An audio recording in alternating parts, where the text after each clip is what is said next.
In this video, let's have a look at the free Instant Meshes tool, which can also help us to auto-retopologize our sculpting.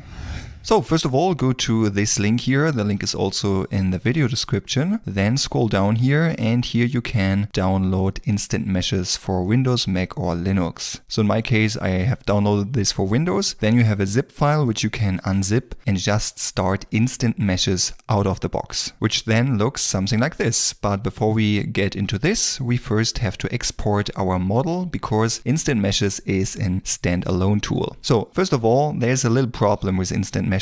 It has no option to symmetrize our mesh. So if this is not a problem at all for you, you can just go ahead and export this model here as it is. However, if you need symmetry later on, here is a little workaround. Let's copy with Ctrl+C and Ctrl+V paste this base sculpting down here. Let's hide the collection up there. Then let's with Shift-A add a new cube, move it over to the side so that one edge is exactly here at the center. Then let's select the sculpting, go to the modifiers, and let's add the Boolean modifier, and as object, let's pick the cube. Since the operation difference is enabled, it will cut the cube away from the little creature here and then simply apply this modifier. Then we can get rid of the cube and now we have half of the creature. If I quickly have a look in edit mode, you can see that this is one big N-gon now. So one face with many edges and vertices here. And in order to fix it, make sure that this face is selected and press Ctrl+T. Then this will be triangulated. This will make sure that when we export the model that there's no problem. However, if your model is too detailed and you can't really access edit mode and it's not working for you, you can also go to the modifiers and add the triangulate modifier and then simply apply it. Then as you can see, the entire model was triangulated, which doesn't really matter for what we want to use it for. So now make sure this is selected, then go to File, Export and click on Wavefront OBJ. Then navigate to a folder where you want to export the model to. Let's call it Cute Creature Export and make sure that selected only is enabled, otherwise it will export everything in your scene. The rest of the settings you can leave as it is and then hit Export OBJ.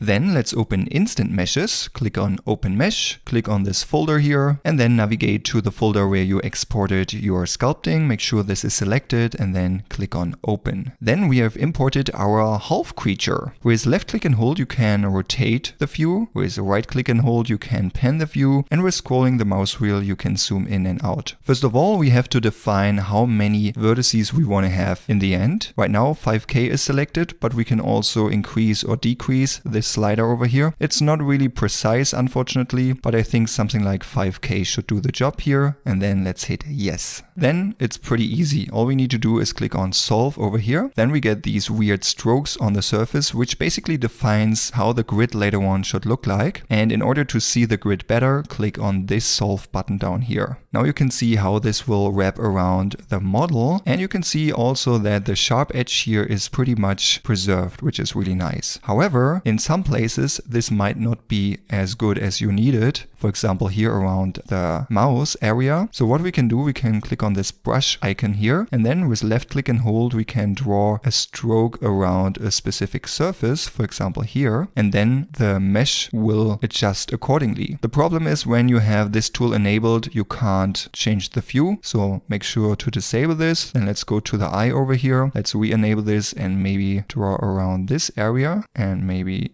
around this area, so you can add as many strokes as you like. This looks good. Let's also draw one stroke around the nose here. Yeah, this looks good. Then let's go to the horns and I think the rest looks good to me. So this won't give us a perfect result, but adjusting this a bit will give us at least something a little bit better. So when we are done, let's click on Export Mesh, Extract Mesh, and this is what we have. It won't be a perfect quad mesh. We could click on this pure quad mesh, but this will basically just subdivide the whole mesh, which we also can do in Blender. So let's uncheck this, Extract Mesh, and then click on Save. And let's call this Cute Creature Import. Save this in the same folder here, save, and then let's get back into Blender.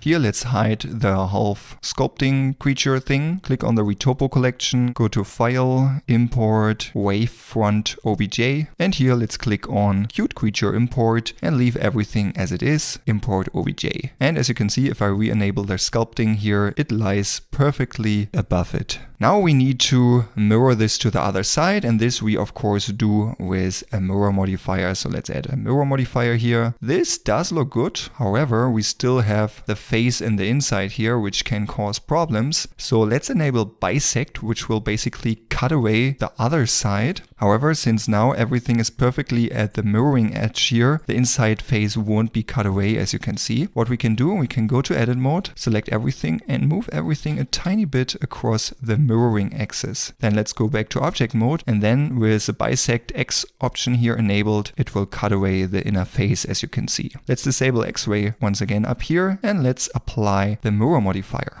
And now let's see if we can use this retopology mesh for the multi-resolution modifier workflow. So first of all, on the retopo mesh, let's add the multi-res modifier. Hit subdivide maybe 2 times for now. And then let's add the shrink wrap modifier. And here we want to have this sculpting as target object. So let's pick this one. This workflow we have learned before, as you know. So it is exactly the same as I've showed you before. Let's change the wrap method to project and let's enable negative.